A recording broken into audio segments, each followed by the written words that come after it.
l'ouest.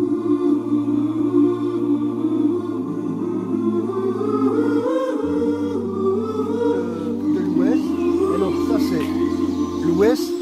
Alors en face c'est l'est. Et vous avez trouvé le nord et le nord. Si vous devez vous diriger vers le nord.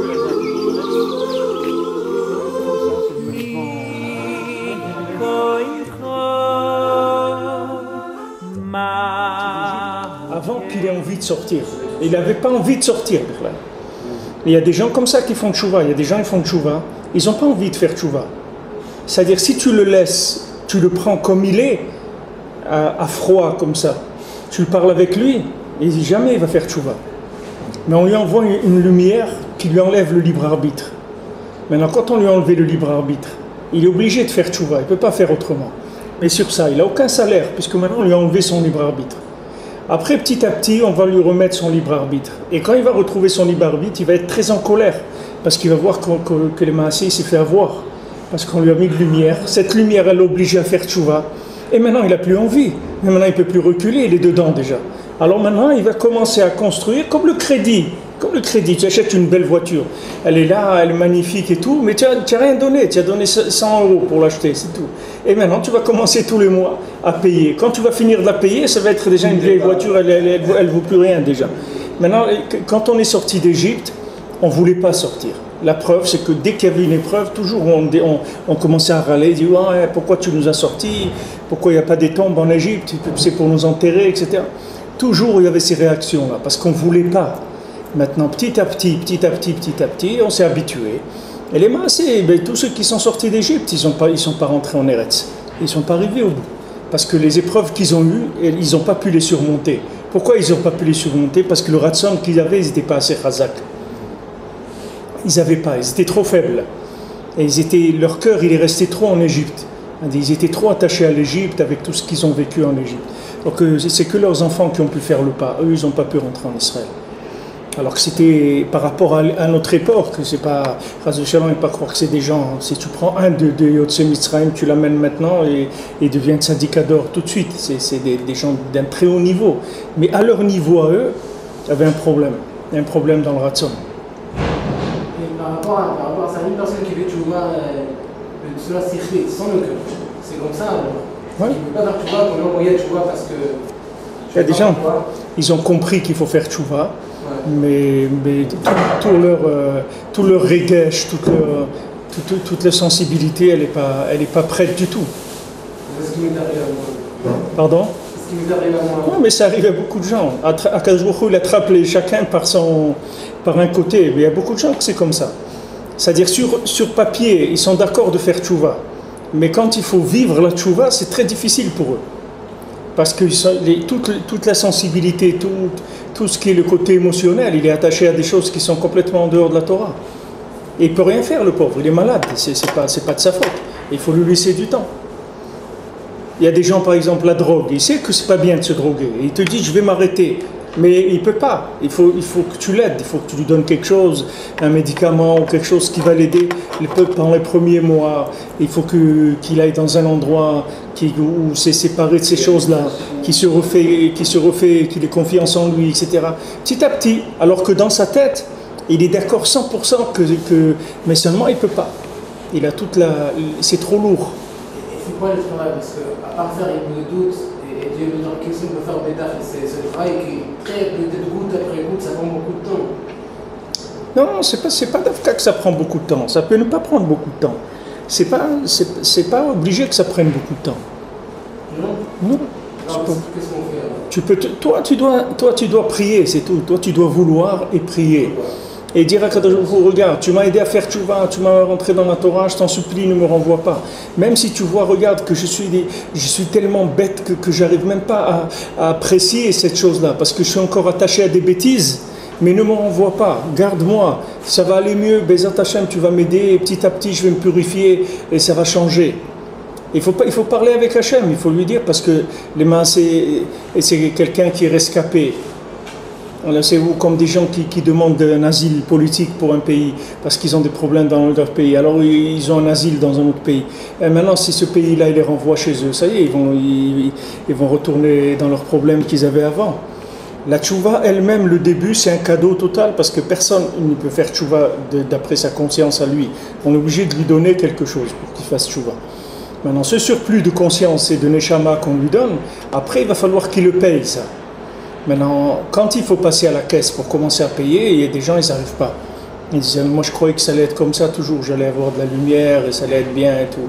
Mais la lumière, c'est pas pour ça que c'est donner que te donner de la lumière. Hachem il t'emmène dans un autre monde et te donne de la lumière, c'est pas un problème. La lumière, c'est pour te permettre de travailler, c'est tout.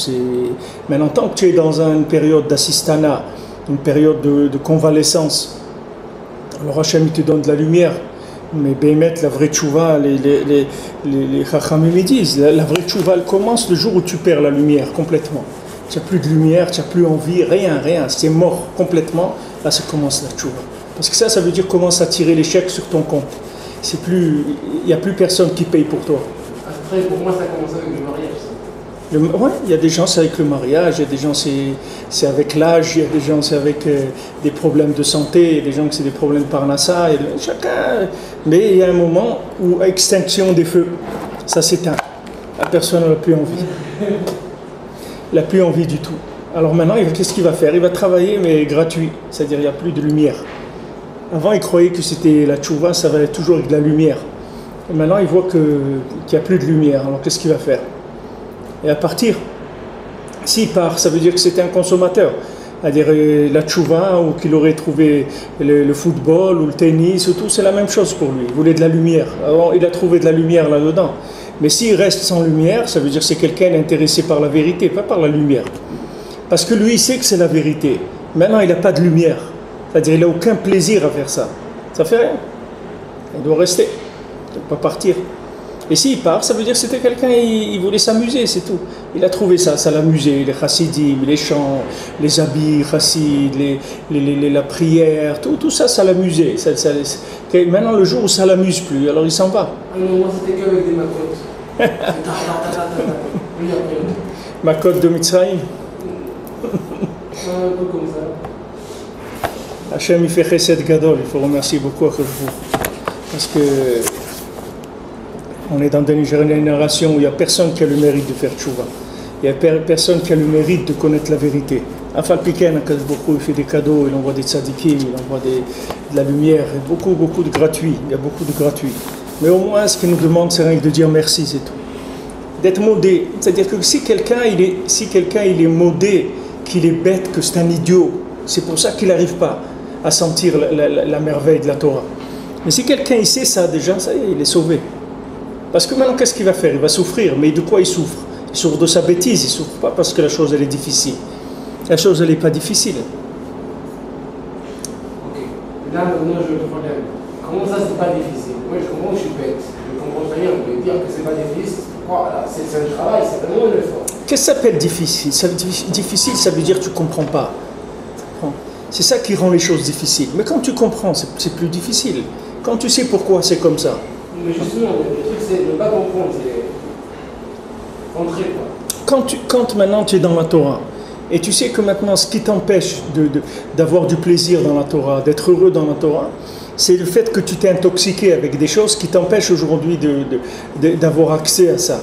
Comme quelqu'un qui a abîmé son sens de l'odorat. Alors il ne sent plus, il n'arrive plus à sentir le parfum et tout. Alors il sait que c'est bien, mais lui il n'arrive pas à sentir. Alors, par exemple, des gens qui habitent ici à Givat Shaul, à côté de la boulangerie et pâtisserie Angel, alors il y a quelques années, ils ont porté plainte parce qu'ils ont vu que tout le quartier, il a une baisse dans le sens olfactif, dans le nez, dans l'odorat. Pourquoi? Parce que l'odeur, comme il y a 24 heures sur 24 l'odeur du pain et des gâteaux dans l'air, puisque c'est une très grosse usine qui fabrique pour tout Eretz Israël. Donc sans arrêt, 24 heures sur 24, à part le Shabbat, mais toute la semaine, il y a une odeur très forte de pain et de gâteaux. Alors ça, au bout des années, ils se sont rendus compte que les gens, leur sens de l'odorat, il a baissé avec ça. Alors, moi, je suis né comme ça. Hein? Je suis né comme ça.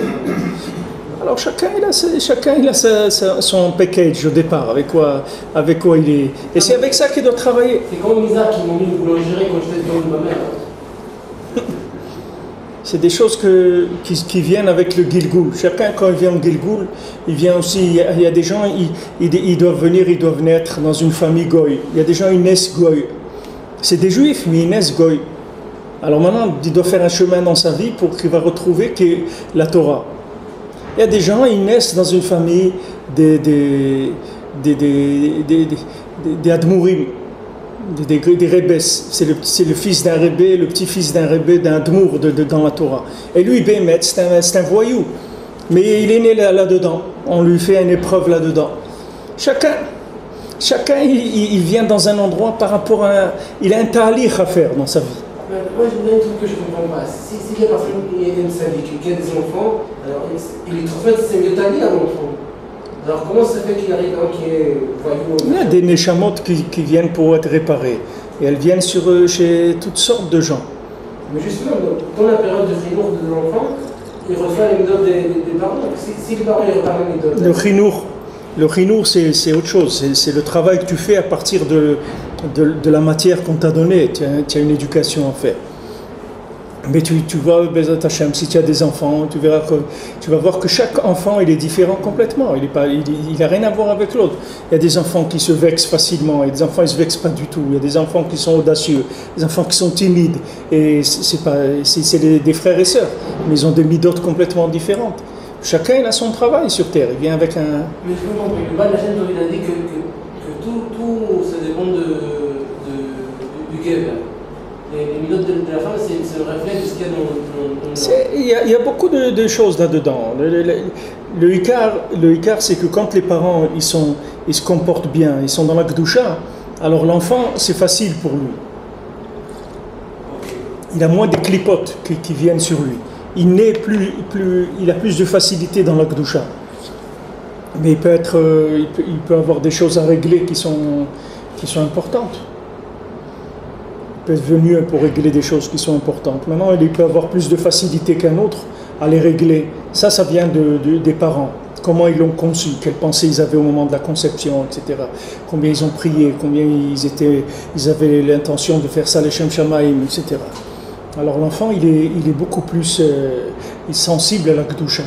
Tandis que quand les parents, ils ont été plus dans la consommation, alors l'enfant, il est plus handicapé au départ. C'est-à-dire il a une attirance vers la consommation qui fait que ça le freine dans ce qu'il a à faire. Ça va être le plus difficile. C'est pour ça que le père, il a le chiyuv min Torah d'enseigner la Torah à son fils, parce que c'est lui, il doit lui réparer ce que lui a fait, c'est-à-dire ce qu'il a empêché d'avoir accès facilement à la Torah. Alors maintenant, il doit lui enseigner la Torah pour réparer cette chose-là. Bon, aujourd'hui, on envoie des chaliards, des melamdim, mais la mitzvah taseh min Torah, c'est que veshinantam levanecha, c'est le père qui doit faire ça. Alors on est arrivé à Tedvav. Oui, Tedvav. Donc, Kitsur l'écouté Moran sur Torah 31 et passage Tedvav. Et normalement, la Torah sera disponible sur le site en téléchargement Mistama dans la journée aujourd'hui. Vous verrez là-bas et vous pouvez la télécharger en PDF et les pages seront numérotées. Toute la brochure elle est numérotée pour faciliter le suivi. Et ceux qui veulent la recevoir physiquement, c'est-à-dire imprimée, ils n'ont qu'à demander par mail, on leur envoie.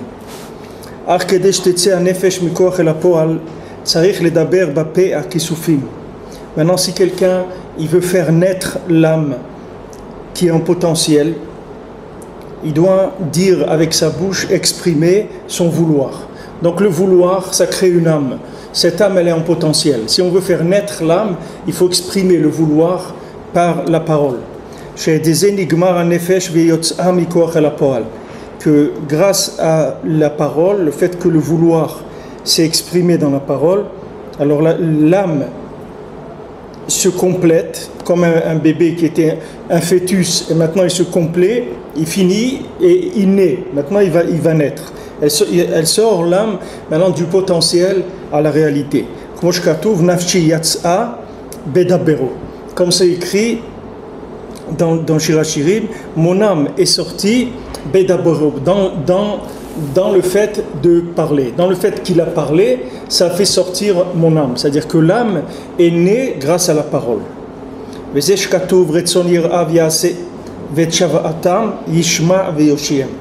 Alors il y a, comme on dit tous les jours dans Ashrei, Retzon Yerav Yaseh, Hachem il va faire la volonté, le vouloir de ceux qui le craignent. Et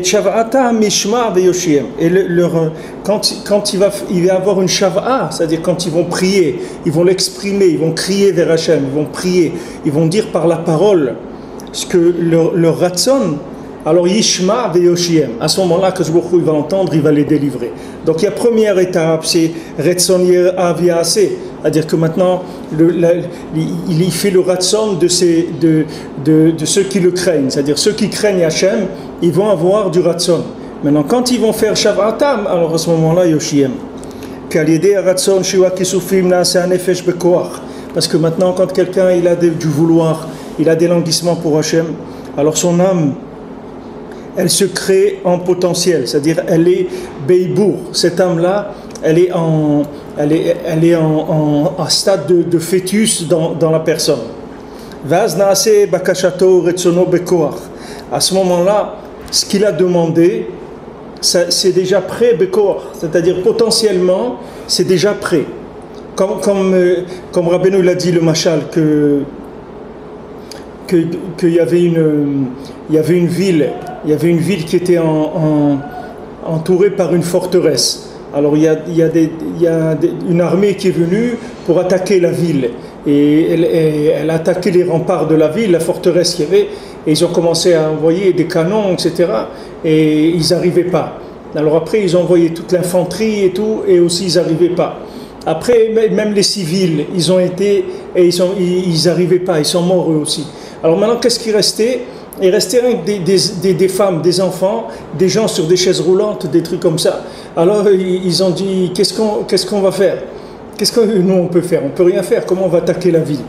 Alors quelqu'un de l'intérieur il a dit non, vous attaquez la ville parce que mettre la muraille elle est déjà terminée. Rien que vous allez la pousser, elle va tomber. Et c'est déjà eux, ceux qui sont venus avant, ils ont déjà cassé la muraille. Seulement elle tient à peine comme ça. Vous allez venir, même si vous êtes sur des choses roulantes, vous donnez un coup dessus, elle va tomber tout de suite la muraille. Alors c'est comme ça que nous on vit. C'est-à-dire que maintenant il y a eu du ratson dans des générations.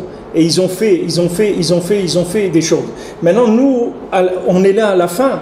On ne peut pas comprendre comment nous, aussi faibles qu'on est, aussi nuls qu'on soit dans nos générations, comment nous on va finir l'histoire du monde alors qu'il y avait des tzadikim, rien que le nom, tu trembles. Tu dis de ce nom de tzadikim, déjà tu as honte, tu vas te cacher. C'est rien que tu vois.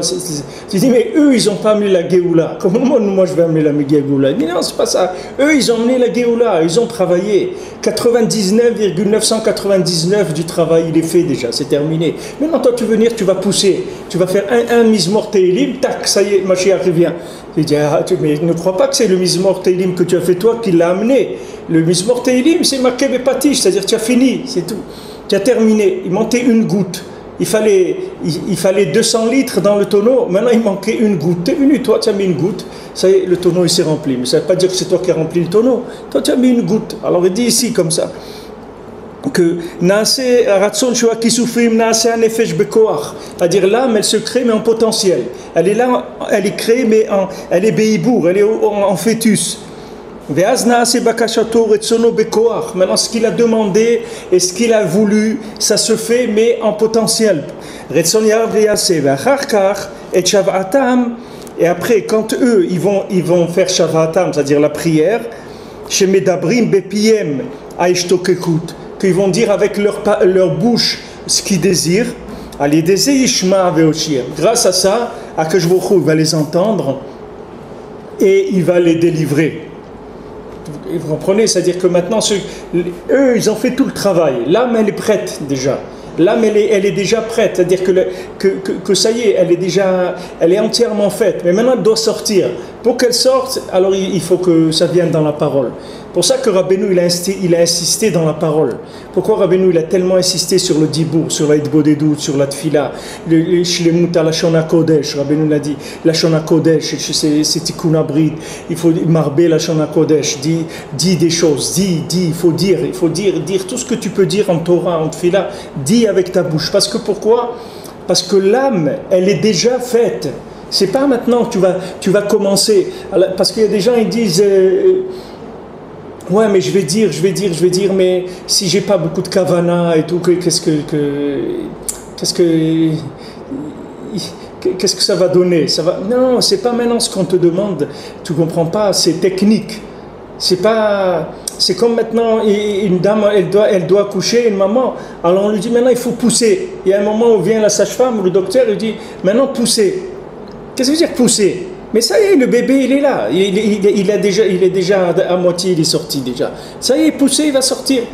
Mais non, c'est pas parce qu'elle est poussée, quand elle pousse, c'est pas à ce moment-là qu'il se fait le bébé. Le bébé il est déjà depuis 9 mois avant, il a commencé à se faire. Seulement il arrive à un moment, il faut pousser, c'est tout.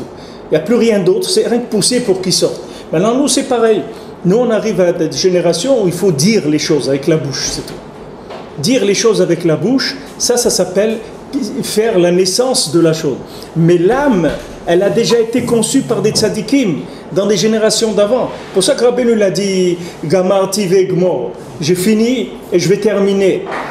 C'est-à-dire que Nitzarti venatser, j'ai gagné et je vais gagner. Parce que le Inyan, il est déjà terminé.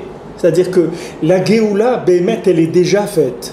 La Géoula, elle est là déjà, c'est fini. Le monde, il est réparé déjà. Seulement, pour que la chose, elle sorte, il y a besoin de paroles. Il faut prier et étudier avec la bouche, en disant les choses, avec les mots de Torah avec sa bouche, faire de l'étude avec la bouche, des Teilim avec la bouche, des Shemot HaTzadikim, des Hitbodedut, de l'écouter de Tfilot, dire avec la bouche des choses. Parce que quand tu dis avec la bouche, tu fais la naissance. Ne crois pas que maintenant, parce qu'il dit ici, Nafshi Yatsa'a Bedabero. C'est-à-dire que maintenant, Nafshi Yatsa'a Bedabero, c'est-à-dire l'âme, mon âme, elle sort quand il parle. Ça veut dire que l'âme du monde, elle est déjà faite. Elle a été complétée. Tu crois que tu vas faire le travail qu'il a fait le Harizal, ou Rabbi Shimon Bar Yochai, ou Achia Shiloni, ou David Ameler. Tu crois que tu peux t'approcher du travail qu'ils ont fait ces gens-là? C'est un travail, on ne peut même pas imaginer qu'est-ce que ça veut dire. On ne peut même pas imaginer. C'est comme Shlomo Amelech, il vient et construit le Beth Amikdash. Mais qui est-ce qui a fait le Beth Amikdash? C'est David Amelech qui a fait le Beth Amikdash, c'est pas Shlomo. Mais David, lui, il a fait Bekoach. Après, il est venu Shlomo, il a fait Bepoal. Mais qui est-ce qui a trouvé l'endroit? Comme David Amelech, il dit dans Teilim, Kouflamet Bet, il dit là-bas, David Amelech, il dit que maintenant, je ne vais pas dormir tant que je ne trouve pas l'endroit du Beth Amikdash. David Amelech, il a fait des guerres, il a trouvé, il s'est battu, il a donné sa vie entière pour le Beth Amikdash. Maintenant, le construire, il n'a pas construit. C'est son fils Shlomo, il est venu, il l'a construit. Mais qui est-ce qui a fait le Beth Amikdash? C'est David. C'est pour ça que quand il est venu, il a voulu ouvrir les portes, elles ne sont pas ouvertes les portes. Et ils ont construit, ils ont fini, il vient pour ouvrir les portes, elles ne s'ouvrent pas. Il dit, mais attends, mais on a tout fini et tout, maintenant on vient pour ouvrir les portes, elles ne veulent pas s'ouvrir. Alors il ne savait plus quoi faire, alors il commence à prier, à demander et tout, rien. Après, quand il dit, Bisrout, David, les portes sont ouvertes. Parce qu'il dit, voilà, c'est lui, ne crois pas que c'est toi, c'est lui. Maintenant, tu es en train de... Tu as une Gemara traduite en français, tu as une Gemara traduite en anglais, tu as des Teilim chantés dans Internet, tu as des trucs, tout ce que tu veux. Tu peux dire tout ce que tu veux pour faire la Torah. Mais ne crois pas que c'est toi. Ça, ne crois pas que c'est toi qui l'as fait. Tout ça, c'est ceux d'avant, ils ont tout préparé. Maintenant, toi, tu te mets à table, c'est tout, et tu manges, c'est tout. Mais il y a quelqu'un qui a préparé tout ça déjà. Tous ces tzadikim-là, ils sont venus, ils ont préparé. C'est pour ça que Rabbeinu dit « Gamarti vegmor ». Pourquoi il te dit En shum yush ba'olam klal? Pourquoi Rabbeinu te dit ne te décourage pas? Parce que Rabbeinu dit c'est idiot que tu te décourages. Parce que c'est pas toi qui fais. Je te demande pas de faire. Je te demande pas de faire. Tu pourrais te décourager si tu avais quelque chose à faire, mais tu n'as rien à faire. C'est comme quelqu'un va lui servir à manger, et il dit oh là là, j'ai pas de force moi pour faire la cuisine. Il est assis, il a faim maintenant. Et il dit non, mais la force de commencer à cuisiner et tout, ça je peux pas. Ça je pourrais pas, je pourrais pas. je vais aller dormir sans manger et tout, parce qu'il dit, mais c'est dommage que tu vas dormir, attends 5 minutes, le manger il est prêt. On t'a pas dit de préparer à manger, on t'a dit reste tranquille, c'est tout. Reste tranquille, reste assis, c'est tout, on t'a rien demandé. Reste tranquille, c'est tout ce qu'on te demande. Et toi tu viens, tu te décourages. Quoi tu te décourages? T'as rien à faire du tout. Tu vas aller dormir sans manger, c'est dommage. Tu croyais que tu devais préparer à manger. Tu aurais attendu 5 minutes, tu aurais eu le manger. Comme l'Allemand là qui est venu avec le Eid qu'ils ont été faire le Seder chez des Juifs. Alors le goy il est arrivé pour le Seder. Lui il avait envie de manger une Séouda. Alors il commence à faire toute la gada et la matzah et les trucs et tout. Et lui il attendait le repas, il voyait qu'il n'y avait pas de repas. Après ils ont donné à manger le maror, l'herbe amère. Alors il s'est levé, il est parti, il a dit allez ça ici, je suis tombé dans un guet-apens ici. Alors après il a rencontré son copain le juif, il lui a dit alors, il lui a dit mais qu'est-ce que c'est cette histoire là où tu m'as envoyé, il n'y a pas de manger, il n'y a rien, ils sont là-bas, c'est des fous, ils mangent des galettes avec des herbes et des trucs, c'est quoi ça? Et lui il dit mais Dieu, tu as attendu 5 minutes après le maror, ils vont servir le repas. Alors Rabbeinu dit ça pour tout le monde, il dit les gens ils sont amers, ils ont du maror, dans quoi? Dans leur vie personnelle, dans leur vie de couple, dans leur éducation, dans leur parnassa, dans tout. Rabbeinu dit attends, amten, attends, reste tranquille, c'est tout. T'occupe pas, parce qu'il y a quelqu'un qui a tout fait déjà.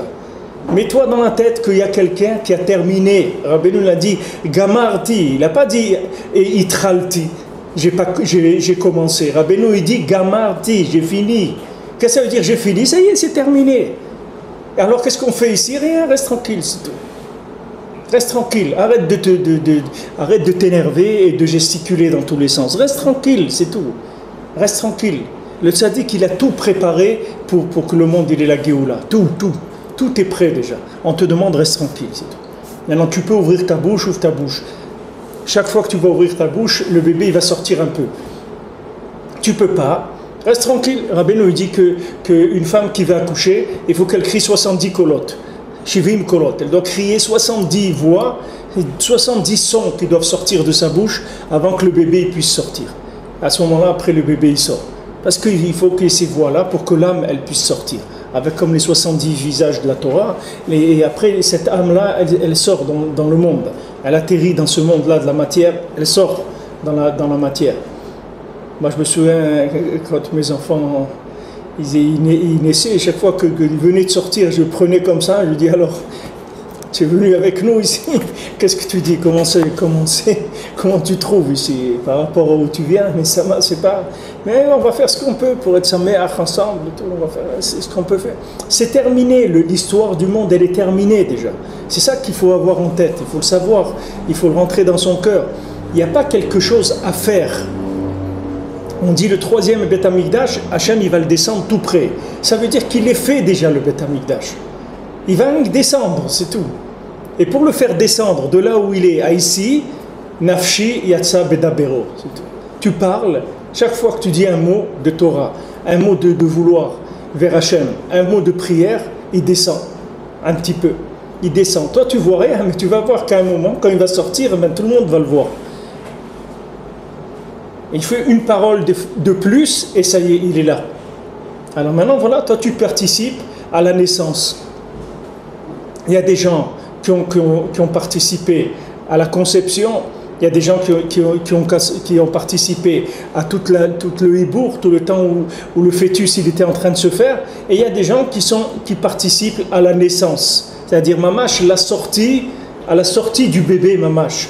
Et la sortie du bébé, mamash, c'est rien que crier, c'est tout. Donc voilà, tu utilises ta bouche.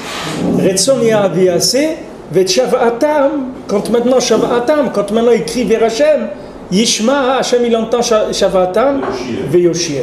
À ce moment-là, il y a la Yeshua. Retson yaviase, c'est-à-dire Hachem, toi tu veux quelque chose de bien, Hachem il l'a fait déjà. Ça y est, c'est réglé, tu as voulu, Hachem il te l'a fait. Mais maintenant tu veux qu'il sorte, tu veux que ça sorte. Il y a des gens qui disent « Ouais, mais j'ai pas de parnassa. » Tu crois qu'Hachem il va envoyer quelqu'un sans parnassa dans le monde? C'est comme Hachem il va envoyer quelqu'un sans les poumons. Alors il a qu'à le laisser mort, c'est tout, il ne peut pas vivre.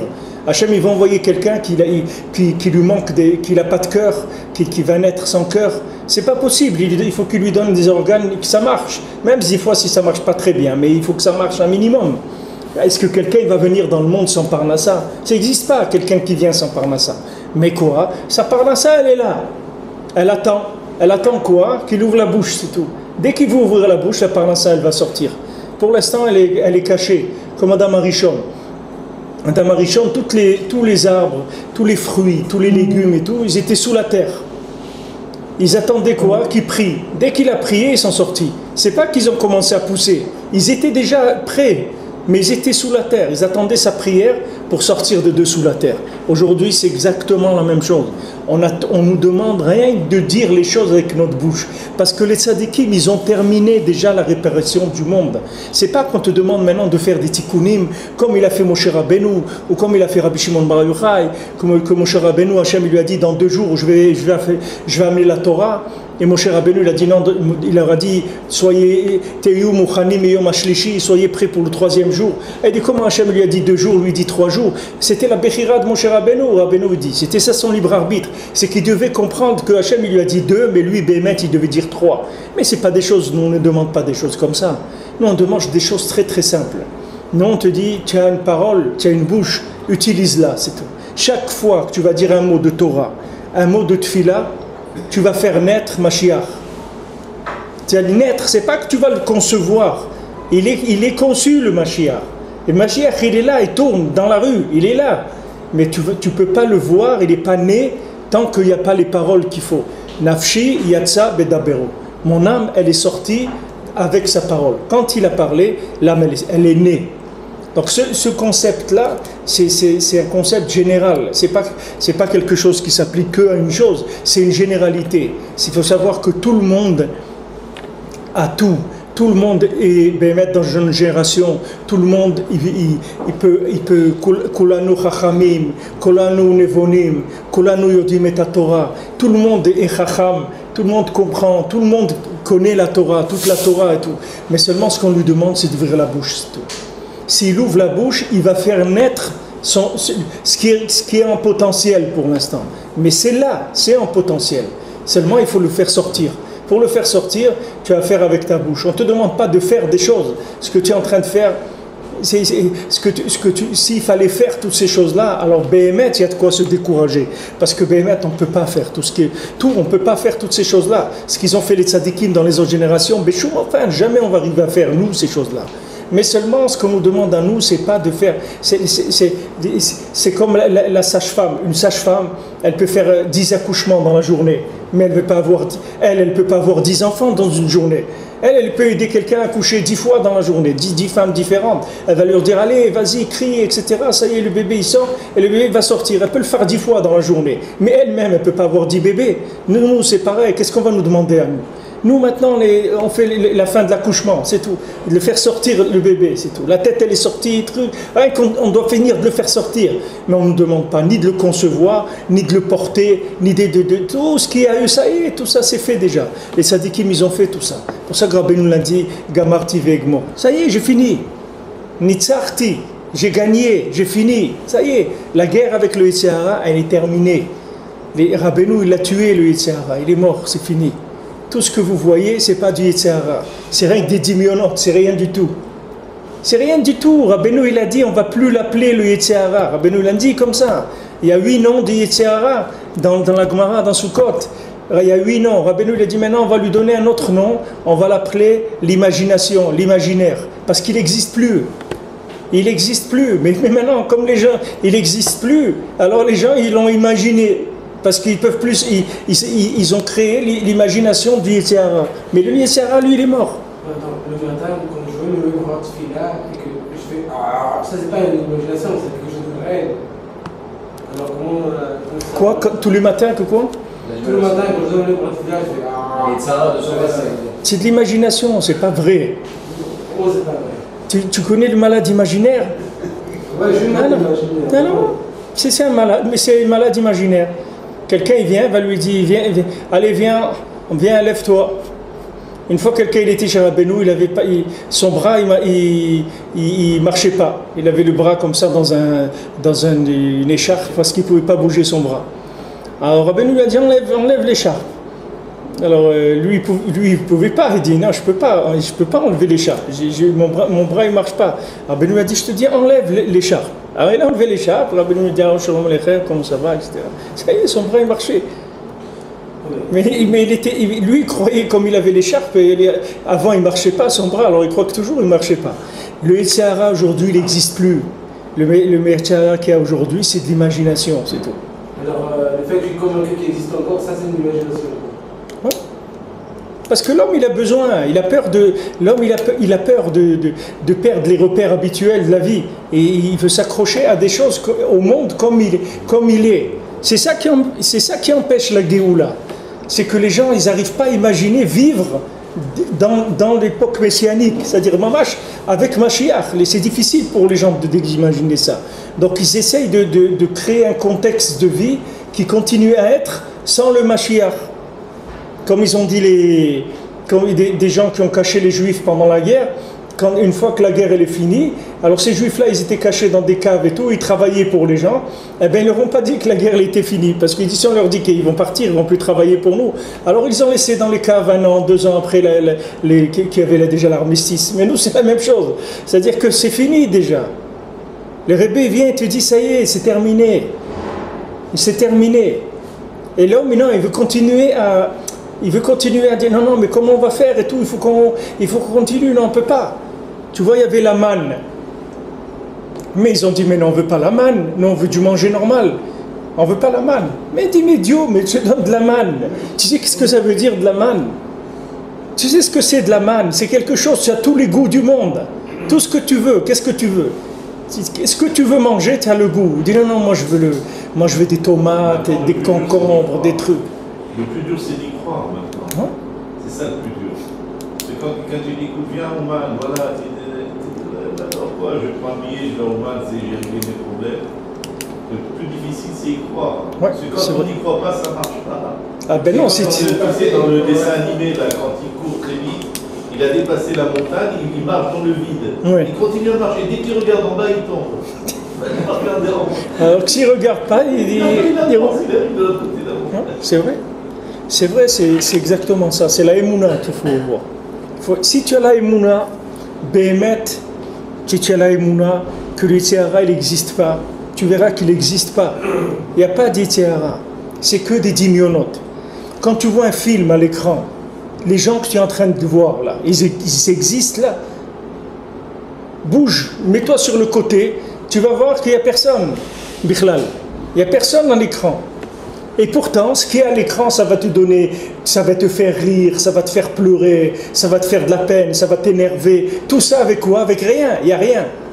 C'est rien que de la manipulation d'images avec ta sensibilité, c'est tout. Avec des sons, des images, il fait un peu de musique de suspense, ça torture le cœur qui fait comme ça. Mais il n'y a rien du tout. Tous ces chants-là, quand tu l'as vu, il est mort 3 fois dans le film. Mais va chez lui, il est à la maison, le gars. Maintenant, il est chez lui en train de manger, il n'est jamais mort. Alors, qu'est-ce qu'il a fait? Alors, il a fait comme s'il était mort, pour que toi, tu ressentes quelque chose. Mais il n'y a rien. Il n'y a rien du tout. Aujourd'hui, les Yetzer Hara, c'est la même chose. Il n'y a pas de Yetzer Hara. C'est l'imagination, c'est tout. Tu imagines que ça existe, mais ça n'existe pas. Mais maintenant, tous les jours, il faut prier pour ça. Tous les jours, il faut dire à Hachem, je sais que c'est de l'imagination, je me fais attraper, aide-moi à sortir de ça. Que Béhémet, je me rende compte que c'est rien du tout. Tu vois les grands tzadikim, les grands rabbinim, ils rigolent, tu vois, quand ils voient les gens qui ont les Yetzer Hara, ça les fait rigoler, parce que c'est comme que tu vois un chat comme ça qui s'amuse avec une mouche ou un truc, tu vois, il est en train de bouger et tout, tu vois rien, il n'y a rien, il est en train de stable comme ça, il voit une ombre, il croit qu'il y a quelque chose, il fait comme ça avec sa paille, c'est rien, c'est une ombre, ou c'est un rayon de soleil qui passe et lui il met sa main dedans, il croit que c'est quelque chose, c'est rien du tout, il n'y a rien, Béhémet, il n'y a rien, c'est uniquement dans l'imagination que ça se passe. Pour ça que Rabbeinu l'a dit, Gamarti, c'est terminé.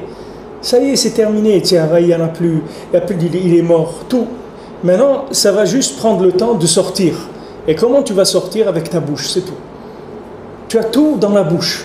Tout, ça dépend de comment tu vas faire avec ta bouche. C'est pour ça, fais attention à la Lashon Hara, pourquoi il est venu Chafetz Chaim. Chafetz Chaim, il a fait un travail extraordinaire, il a aidé Béhémet les gens à prendre conscience de la gravité de la Lashon Hara et tout. Parce que Rabbeinu dit, quand quelqu'un fait de la Lashon Hara, il tombe dans l'imaginaire. Il tombe dans le côté animal, dans le côté imaginaire. Un animal, il vit avec eux l'imaginaire. Un animal, il n'a pas de sechel. Il n'a pas le principe du cerveau. Dans son cerveau, c'est-à-dire son sechel, sa compréhension, il n'a pas d'esprit, si tu veux. Il a un cerveau, mais qui marche que sur l'imaginaire. Il n'a pas d'esprit du tout. L'animal, il n'a pas le principe de l'esprit, que l'esprit peut comprendre des choses, etc. Il vit qu'avec l'imaginaire. C'est ça sa façon de vivre. Alors Rabbeinu dit, quand tu fais la Shonara, tu parles du mal, alors tu tombes tu augmentes chez toi l'imaginaire. Donc il faut faire attention, bien sûr, à tout ce qui est du domaine de l'imagination, et bien sûr du domaine de l'image aussi. Et il faut faire attention aux films, à toutes ces choses-là, parce qu'aujourd'hui, c'est très très dangereux pour nous, parce que c'est la seule chose qui peut nous faire du mal. Parce que du vrai mal, il n'y en a pas. Mais qu'est-ce qui existe que c'est de l'imagination de mal? Alors tout ce qui est la publicité par l'image, ou les trucs, tout ce qui est les films, les choses comme ça, c'est très dangereux pour nous, parce que ça nous remplit. Ça nous remplit. Il y a des gens, ils regardent la télé toute la journée, ils regardent des films toute la journée. Ils font que ça, regarder des films, c'est tout. Ils regardent que ça. Maintenant, cette personne-là, elle a fait quelque chose. Voilà, quelqu'un, il a regardé dans la journée 5-6 films. Il a regardé 5 ou 6 films, un match de football, des reportages même sur la pêche, des trucs, etc. Il a passé 10 heures devant la télé. D'accord? Il a regardé des vidéos, etc. Maintenant, est-ce qu'il a fait quelque chose? Est-ce que tu vas dire qu'il a vécu quelque chose? Lui, il était devant un écran plat. Maintenant, il a passé toute sa journée là-dedans. Mais tu vois, émotionnellement, il s'est rempli. Il s'est rempli émotionnellement, il est bien à l'intérieur. Il a eu des sensations, il a regardé un western, après il a vu un film de karaté, après il a vu un film de romantique, après il a vu... Et ça l'a rempli, il est bien. Il se sent bien, ça lui a donné des sensations, il a pleuré un peu, il s'est énervé, il a été un peu angoissé, il a des trucs et tout. Ça y est, il a passé son temps, il est bien. Mais qu'est-ce qu'il a fait? Il n'a rien fait, rien. Mamage, rien. S'il avait fait, il avait fait dans sa journée, il avait fait une petite omelette avec des pommes de terre ou un truc, il aurait vu quelque chose de sa journée. Mais tout ce qu'il a fait là, c'est rien. Il n'y a rien. Rien. Il a l'imagination, c'est tout. Il y a une soif du dignol, c'est embêtant parce que l'homme il a une soif du dignol, il a un besoin il a un dignol qui demande quelque chose. Je vois par exemple cette histoire des enfants, ils veulent chaque fois des trucs qui sortent de l'ordinaire, des épées en laser, des trucs. Et pourquoi il faut nourrir ce dimion? Parce que le dimion, si tu veux, le dimion, le tov qu'il y a dans le dimion, le bien qu'il y a dans l'imaginaire, c'est la émouna. La émouna, ça marche avec l'imagination. Qu'est-ce que c'est être ma'amin? C'est imaginer la vérité. Parce que quand tu comprends la vérité, tu n'as pas besoin d'être ma'amin, tu le comprends. Mais ce que tu ne comprends pas, tu dois l'imaginer. Et tu dois y croire. Alors il y a un besoin dans l'homme de croire. Alors ce besoin de croire, c'est ça qui déclenche l'imagination dans l'homme. Mais le bien qu'il y a dans l'imaginaire, c'est la prophétie, Rabbeinu dit. Un avis, Beyad Nevi'ai Adamé, Rabbeinu dit. Il amène le pasouk. Dans les mains de mes prophètes, je vais me représenter, c'est-à-dire je vais être imagé, je vais apparaître. Dans le Sipouré Massiot de Rabbeinu, où on voit qu'il est vraiment, entre guillemets, il s'est éclaté dans l'imagination, Rabbeinu, tout ce qu'il a sorti, ses montagnes en or, et ses princesses, etc., et ses géants. Eh bien, bon, ça c'est un but réparateur, même si on ne le comprend pas quand on le lit. C'est un dimion qui nous répare. Ouais. Mais en dehors de ça, on ne voit pas quel dimion il pourrait nous réparer. On est toujours parce que tu comprends pas. C'est comme si tu prends un petit enfant. Quand tu commences à lui enseigner, un petit enfant, alors tu vois par exemple des enfants qui ont des problèmes de lecture. Ils confondent des lettres. Ils n'arrivent pas sur une lettre à la attraper. Parce que l'approche, au départ, elle est imaginaire. C'est-à-dire tu lui donnes que des choses à imaginer. Maintenant, avec l'imagination, il va développer, il va attraper la tsura du Aleph, du Bet, des trucs, etc. Petit à petit, jusqu'à qu'après, il va complètement vivre la chose et ça devient une langue, il la parle et tout. Maintenant, nous, quand on parle ou quand on lit, on n'est pas en train de regarder les lettres. On ne regarde plus Aleph, Bet ou Gimel. Ça y est, tu lis. Parce que ces choses-là, ça y est, tu as passé le stade imaginaire de la chose. Maintenant, quand tu vois aussi pour Massiot, Pour nous, c'est de l'imaginaire quand on le voit. On voit une princesse, etc. Mais Rabbeinu, quand il raconte, lui, c'est pas une princesse comme nous on voit. C'est pour ça que des gens qui m'ont demandé plusieurs fois de dessiner les Sipurim Massiot ou de faire un film sur Sipurim Massiot, je leur ai conseillé, donc pas de moi, parce que comme ça j'ai appris, j'ai demandé ça déjà. Parce que il ne faut pas fixer l'imaginaire des gens. Parce que chacun dans sa tête, la princesse disparue, c'est quelque chose pour lui. Maintenant, si tu lui fais un truc comme ça y est, la princesse disparue, il croit que c'est celle-là que l'autre il a dessinée. Mais c'est pas celle-là. Chacun il a dans sa tête la princesse disparue. Maman Moïse était devenu Charlton Heston. Ouais, c'est les gens avec... Alors il a un peu de talent dans le truc, alors il fait des fixes l'imagination des gens. Mais l'imaginaire, si tu veux, c'est la façon d'accéder à tout ce qui est, si tu veux, de la connaissance. C'est de premier rapport avec ce qui est inconnu pour toi. C'est tu le fais avec l'imaginaire. Et plus maintenant quelqu'un il a besoin de s'alimenter, plus en spirituel, plus il va développer l'imagination énormément. Et cette imagination, elle est bien si elle est orientée avec la Emouna. L'imagination, elle est complètement dans la Emouna, il n'y a aucun problème.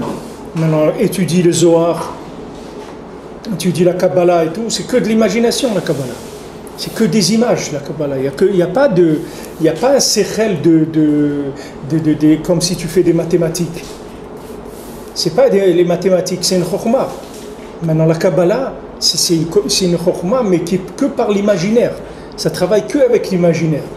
Maintenant, quand tu prends une notion de Kabbalah, par exemple, une notion d'une sphira, ou tu prends une notion qui s'appelle Zahir Anpin ou Arich Anpin, des choses comme ça, et dans ta tête, tu commences à imaginer des choses, et après ces choses-là, tu les fixes comme des connaissances, tu ne peux plus étudier la Kabbalah. Parce que la Kabbalah, tu ne peux pas la garder, tu ne peux pas la stocker dans le domaine de la connaissance mathématique. Il faut que tu la laisses que dans le domaine de l'imaginaire. Parce que les notions, elles vont bouger d'un bout à l'autre. Et pour qu'elles puissent bouger d'un bout à l'autre, il faut que tu les lâches. Et si tu les amènes dans ton sechel, elles se fixent, tu ne peux plus les bouger. Alors des gens qui sont très carrés dans leur esprit, tu vas étudier de la Kabbalah avec eux, tu vas voir qu'à un moment il va se bloquer. Il va dire, mais attends, on a dit hier que ça faisait ça et ça, maintenant tu me dis que ça fait ça. Mais c'est la même chose. C'est la même chose, on parle de la même chose. Mais comment on parle de la même chose? Hier tu m'as dit que c'est noir, aujourd'hui tu me dis que c'est blanc. Non mais c'est la même chose, le noir et le blanc. Alors ça je ne comprends plus rien, mais c'est ça qu'on veut, c'est que tu ne comprennes plus rien. Si tu veux rentrer dans un monde de conception spirituelle, il faut que tu ne comprennes plus rien. Parce que tant que tu comprends, tu ne peux pas bouger. L'esprit c'est des dinim, les mémoires c'est des dinim, le sechel c'est les dinim. C'est des choses qui sont très très limitées. Si tu veux passer à un niveau plus grand, il faut que tu lâches. Il faut que tu lâches, tu rentres dans la Emouna. C'est pour ça que la Kabbalah, c'est que du limoud de Emouna. C'est ce qui marche aujourd'hui. Maintenant, ils sont perçus les rabbiniques que ce qui accroche les gens, c'est les siporim, les histoires. Ouais. Ils n'arrivent plus à accrocher les gens avec autre chose. Quelqu'un, pour retenir son attention, tu es obligé de lui raconter une histoire, sinon il t'écoute pas. Il a dit un des plus grands rabbinim de la génération, de maintenant, il a dit ça. Il a dit maintenant je ne dirai plus Shinantam levanecha, je dirai Siparta levanecha. Et Bémet, c'est une parole de Rabbeinu. Rabbeinu il a dit ça béférouche. Rabbeinu l'a dit, je veux que vous racontiez à vos enfants ce que vous avez vu ici. Je veux que ça se raconte. C'est ça qu'il voulait Rabbeinu. Il voulait qu'on raconte ce qui s'est passé. Pas Veshinantam levanecha, mais Sipartam levanecha. C'est-à-dire tu viens, tu racontes. Comment on fait la Haggadah? Tu racontes. Si pour Yetziat Mitzrayim, tu racontes. Alors des gens, ils racontent la Haggadah, après ils rentrent dans du sechel, dans des choses d'analyse de trucs, etc., pour essayer de comprendre. Mais c'est mieux de raconter des nissim et des nissim qui a eu des miracles, et de raconter encore, de raconter. Parce que quand tu racontes, tu nourris la Emouna. Et c'est connu dans la Gemara, tu as des halachot, tu as de la Haggadah dans la Gemara. Mais la Haggadah c'est plus haut que non, mais les Haggadot qu'il y a dans le chasse, les Haggadot qu'il y a dans la Gemara, c'est plus haut que l'enseignement lui-même qu'il y a dans la... C'est-à-dire tout l'enseignement il est pour porter la Haggadah, si tu veux. Parce que la Gada, elle va te faire passer dans un monde de la Emouna.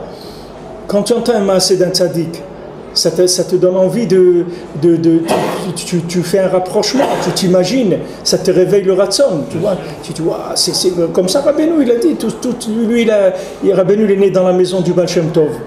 Et Rabbeinu, il a grandi, et jusqu'à sa bar mitzvah, Rabbeinu était dans la maison du Baal Shem Tov, que sa mère, elle a hérité. Et là-bas, il y avait tous les tzadikim de la génération qui passaient, tous les Talmidei Baal Shem et tout qui y passaient, et il y avait aussi tous les livres dans cette maison, il y avait tous les livres de Sipurim, de Tzadikim, de Chassidut et tout, et Rabbeinu, c'est avec ça qu'il s'est construit. Rabbeinu s'est construit avec ça. Quand tu lis des maassim, du Baal Shem Tov, de de Rabbeinu, tout, ça te donne envie de progresser, de t'inclure là-dedans. Mais ça ne sert à rien qu'avec l'Emouna, parce que si tu utilises ton sechel, si tu vois des choses mathématiquement, c'est très difficile que ça réveille chez toi le ratson. Mais le ratson, il se réveille par la communication, par l'image, si tu veux, par l'imagination de la chose. C'est pour ça que le cinéma et les trucs, c'est hyper dangereux. Hyper dangereux. C'est des choses qui sont très très dangereuses, c'est mazik énormément. Les gens ne savent pas combien ça fait du mal. Ça vole carrément de la bonne imagination. Non, c'est-à-dire que ça te fait une comparaison, ça te rentre dans quelque chose de comparatif et tu t'inclus là-dedans. Je vous ai raconté au Maroc, quand il y avait des films de karaté et des trucs, tu voyais les gens quand ils sortaient dans la rue, ils marchaient tous comme ça, ils se disputaient aussi. Parce que ça y est, ils croyaient qu'il avait un truc de kung-fu, alors lui aussi il était kung-fu, même si lui il était que fou. Mais il croyait que ça y est, il commençait, tu vois, alors ça dure, le film il dure quelques heures ou truc, jusqu'à que la personne elle renouvelle sa mémoire vive là, de stockage d'imagination. Mais pendant ce moment-là, le gars, il s'est imaginé. Il croyait qu'il était. Qu'est-ce qu'il a fait? Il a vu des images, c'est tout. Ces images, elles l'ont inspiré. Et il est rentré, comme on lui a donné quelque chose on lui a idéalisé une situation, etc. Alors lui, par comparaison, il a voulu s'engager là-dedans. C'est pour ça que c'est hyper dangereux. Une fois, mon père, il a vu mon fils descendre avec une trottinette sur la taillette en face de la maison. Il était sûr qu'il pouvait le faire. Il avait oublié qu'il avait 70 ans. Alors il est monté sur la trottinette, il a commencé à rouler. Parce que lui, il a fait une transposition avec mon fils, il avait 10 ans. Il est tombé. Alors je dis, j'ai fait tomber, je dis, qu'est-ce que tu fais? Il m'a dit, mais j'étais sûr que je pouvais faire comme lui. Je suis monté. Dans son imagination, il pensait qu'il pouvait le faire. C'est pour ça que c'est très dangereux. Et dans le Tov, c'est extraordinaire. C'est-à-dire dans le Tov aussi, c'est poël, l'histoire. C'est-à-dire la personne, comme tu dis, elle fait transposition entre elles. C'est fait des ponts. C'est des ponts qui peuvent te faire avancer énormément. Voilà, c'est ça l'éducation. C'est-à-dire que l'enfant, il commence par une comparaison. Il voit son père, ou il voit sa mère, ou il voit son copain qui fait quelque chose de bien, il fait une transposition. Et il commence. Après, une fois qu'il va s'habituer à être, après, il va le devenir mamash, et ça y est, il a passé le cap. Il a passé le cap, il a acquis la chose. Il a acquis comment? Que par mimique, si tu veux. Il a mimé dans son cœur, dans son esprit, avec son corps, avec tout. C'est ça le principe de l'éducation. Mais si tu viens, tu expliques. Les gens ils croient qu'il faut expliquer. Il n'y a rien à expliquer. Les enfants, il ne faut rien leur expliquer du tout. Il faut leur faire vivre des choses, c'est tout. Il ne faut rien expliquer, il n'y a pas besoin d'expliquer. Il ne comprend rien de ce que tu lui racontes. Et même s'il comprend, il ne bouge pas. Même s'il a compris, il a compris très bien, il te dit oui, mais j'ai envie. Qu'est-ce que tu vas lui dire? Tu prends quelqu'un, tu lui expliques pendant une demi-heure. Tu sais, d'aller là-bas, c'est dangereux parce qu'il y a des moustiques, il y a ça, il y a ça, il y a ça. Tu as fini, ça y est, tu as fini de m'expliquer, ok, mais moi j'ai envie. Alors qu'est-ce que tu vas faire? Tu ne peux rien faire du tout. Les gens ils disent, dimanche, il faut que tu ailles au Talmud Torah, parce que voilà, tu sais, tu vas prendre la Torah, et après, avec voilà, et ça, ben c'est très bien. Mais moi, j'ai envie d'aller au football. C'est comme ça. Tant que tu ne l'as pas attrapé dans l'imagination, tu n'as rien fait. Tu lui as dit des trucs, il t'a entendu, ok. Mais tu n'as pas mis en marche l'imagination, donc tu n'as pas mis l'émotionnel en marche, tu n'as pas mis les pieds en route. La personne, c'est un enseignement paralytique, il n'y a rien, il n'y a pas de... Tandis que si maintenant tu racontes un maasé, et tu es arrivé avec cette maasé, à ce maasé, ce qu'ils font tous les rabbanim aujourd'hui, qu'avant de commencer une dracha, ils racontent une histoire pour capter l'attention des gens. Parce que dès que tu parles, tu racontes, les gens, ils sortent d'eux-mêmes, tu vois. Ils sortent d'eux-mêmes, ils se transposent avec ce que tu es en train de... Et après, une fois que tu les as mis en forme avec l'histoire, là, tu peux commencer un enseignement, il y a quelques trucs qui vont passer. Mais des fois, tu démarres avec un enseignement directement, les gens, ils n'arrivent pas. Il y a besoin des machalim. Sur Shlomo, tu vois, il avait des milliers de machalim, Shlomo Ameler. Il dit des exemples sans arrêt, parce que tout de suite, il te fixe l'image, tu comprends? Et il te parle même dans un langage entièrement imagé. À toi de comprendre ce qu'il veut dire. Mais maintenant, le fait qu'il t'a attrapé parce que tu as vu une image, et que cette image, elle t'a intéressé, ça y est, l'esprit de la chose, il te l'a planté déjà. Après, toi, tu vas développer comme tu le comprends. Mais par exemple, quand il parle d'une femme qui n'a pas des mœurs qui sont comme il faut, etc. Alors la personne, elle attrape cette image-là, mais lui, qu'est-ce qu'il veut te parler? Il veut te parler de la philosophie, tu comprends? Mais il ne te parle pas de la philosophie. Et tu dis, voilà, il y a une femme, elle a des mauvais mœurs, elle ne se comporte pas bien, etc. Alors tu suis l'image, tu suis le conte, et après, lui, il t'ouvre, il te dit, ben voilà, c'est ça la philosophie. Alors après, ça y est, quand il t'a dit c'est ça la philosophie, toutes les trucs qu'il t'a raconté, ça se remet en place. Tous les éléments par rapport à la philosophie, tu as compris ce qu'il a voulu te dire. Alors que s'il te dit, viens, je vais te parler de la philosophie, tu ne vas pas l'écouter. Pas écouter, tu dis, alors qu'est-ce qu'il y a? Il dit, non, parce que voilà, la philosophie, tu sais, c'est quelque chose, il faut faire attention, parce que ça t'éloigne de la Emouna. Il va t'expliquer des choses. Mais toi, tu te trouves là où tu te trouves, il ne t'a pas sorti en t'expliquant quelque chose. Tandis que quand il t'a rentré dans l'image, il t'a sorti. C'est pour ça que Rabbeinu l'a dit, je vais vous raconter des maasim, parce que je vois que la Torah, vous ne faites pas de tchouva avec ça. C'est-à-dire que quand je vous dis des choses qu'il faut réfléchir, avec ça, vous n'arrivez pas à faire tchouva. Donc je vais vous donner des images, avec ces images-là, je vous attrape, je vais vous sortir de là où vous êtes. C'est la méthode d'aujourd'hui. C'est pour être tzadikim. Rabbeinu, c'est pour ça qu'il dit que c'est... Bémet, Rabbeinu dit, on avait étudié dans la Torah Chavbet, ou Chavbet ou Chavtet, je ne me rappelle pas, que c'est Tikkun HaKlali du Dibour, de raconter des shvachim de tzadikim. Quand tu parles des tzadikim, tu racontes des choses qu'ils ont faites, c'est la réparation totale de la parole. Parce qu'une fois que tu as réparé l'imaginaire, après la parole, elle a une puissance extraordinaire, puisqu'elle fait naîre. Bien sûr. Rabbi Israël était à la maison, c'était un Shabbat, à la Sévilla Shlichit. Il a raconté un sipour de Rabbeinu, comment une personne ne pouvait pas aller à Ouman, il avait une opération à faire dans ses intestins, et qu'en racontant l'histoire, en parlant avec les Talmidim, il faisait lui-même l'opération, il dit comme si l'instrument il rentrait dans le corps de la personne, il coupait le côlon, il cousait, tout faisait avec sa parole. Il faisait le litoir. Dans le sipour, à distance, il faisait le litoir. Il a fait le litoir à la personne. C'est vrai.